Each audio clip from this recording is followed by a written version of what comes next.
H성형외과 백정환입니다. 남겨주신 CT랑 사진은 제가 좀 살펴봤고요. 질문 주신 내용 하나씩 보면서 조금 설명드리도록 할게요. 저희가 얼굴뼈 분석할 때 일반적인 수치 분석을 좀 하거든요. 그래서 이렇게 하악각 사이의 거리를 재요. 이렇게 측정을 해보면 지금 환자분의 하악각은 한 96mm 정도 측정이 되죠. 근데 대한민국 여자 평균이 95mm 정도 돼요. 그러니까는 평균보다 조금 큰 정도다라고 볼 수 있고요. 그 다음에 광대 너비를 재는데 광대 너비를 이렇게 측정을 해보면 지금 한 135mm 정도 측정이 되죠. 근데 여자 평균은 이게 126mm예요. 한 9mm 정도 광대는 좀 큰 편이다라고 할 수 있고요.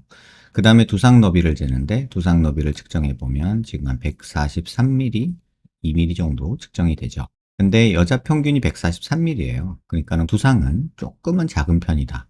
정리하면 광대는 크고 사각턱과 두상은 조금 작은 그런 형태다라고 보시면 될 것 같아요. 그 다음에 정면에서 보면은 얼굴 길이를 보는데 이마뼈 코뼈 만나는 점에서 이 턱 끝까지 길이를 재요. 이렇게 재보면 지금 한 113mm, 4mm 정도 측정되죠.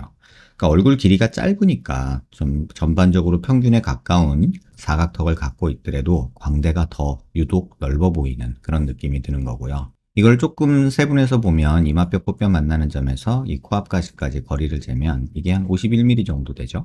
근데 여자 평균은 이게 52mm예요. 그러니까 한 1mm 정도 중안면보는 짧고 그 다음에 이 코앞가시에서 이 턱 끝까지를 재는데 이거를 보면 한 62mm 정도 측정이 되죠.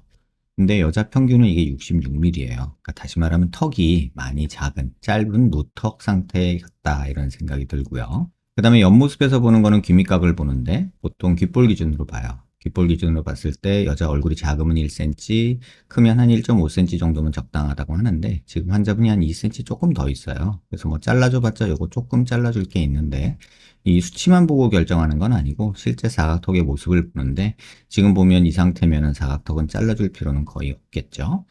그 다음에 옆모습에서 또 보는 거는 턱 끝에 이렇게 자를 대고 코를 기준으로 아랫입술 달랑말랑한 이런 선을 그어요. 그렇게 따지면 굉장히 심한 무턱인 걸 알 수 있죠. 한 8mm 정도 전진량이 부족한 정도인데 사실은 정확히 보면 코도 조금 낮아요. 그래서 조금은 욕심을 내서 생각을 해보면요. 턱 끝에 이렇게 자를 대고요.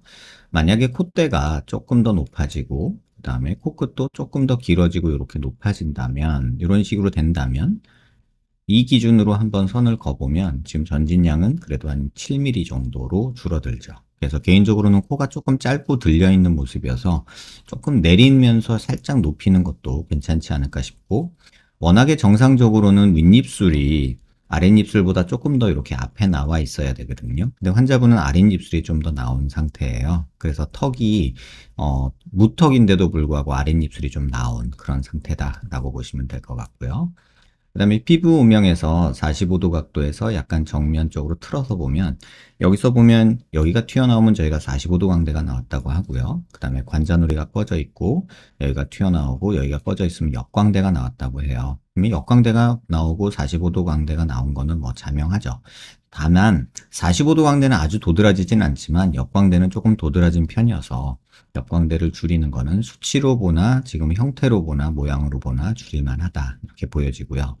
특징적으로 45도 각도에서 이렇게 보면은 보이는 모습이 요 중안면부라고 해서 요 부분이 많이 꺼져 있어요. 그래서 여기가 함몰되어 있으니까 입도 더 나와 보이는 것도 있고 코도 살짝 들리는 거거든요. 이걸 고개를 들어서 조금 보면 이게 좀 더 이해가 쉬운데 지금 이렇게 보면 광대 라인이 이렇게 갔다가 여기서 한번 이렇게 밑으로 꺼지죠. 그러다 보니까 45도 광대가 더 커 보이는 거예요. 실질적으로 45도 광대가 그렇게 크진 않지만 중안면부가 이렇게 오목하면 정면에서 봤을 때 더 넓어 보이는 효과가 있어서 더 45도 광대랑 옆광대가 크게 보이는 원인이 되기도 해요. 그래서 광대가 큰 것도 맞지만 더 커 보이는 거는 얼굴 길이가 짧아서 그렇고 중안면부가 꺼져서 그렇다라고 이해하시면 될 것 같아요. 후면 카메라로 찍었을 때 얼굴이 더 작고 굴곡이 덜 보이고 싶다 하셨는데 광대 수술은 권할만 하고요.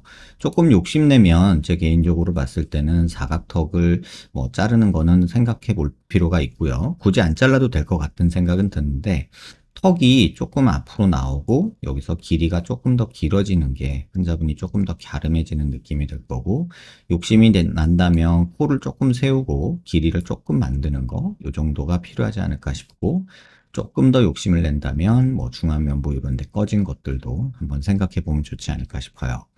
턱이 무턱이다 보니까 이렇게 이중턱이 심하게 있는데 이거는 지방 흡입하고 근육 묶기 백날 해봐야 뭐 좀 좋아지긴 하겠지만 이 뭉툭한 느낌은 무턱이 해결되지 않는 한 해결되지 않아요. 그래서 이런 부분도 한번 참고해 보시면 좋을 것 같아요. 그래서 광대 수술은 환자분 정도면은 뭐 권할만 하다 이렇게 말씀을 드리겠고, 광대가 넓어 보이는 원인이라고 물어본다면 광대가 큰 것도 있고요. 또 하나는 아까도 말씀드렸지만 얼굴이 짧으니까 더 광대가 커 보이고, 그 다음에 중안면부가 꺼져서 더 커 보인다 이렇게 보시면 될 것 같아요. 영상 한번 천천히 살펴보시고요. 광대 수술로 충분히 좋아질 수 있다 이렇게 말씀드릴게요.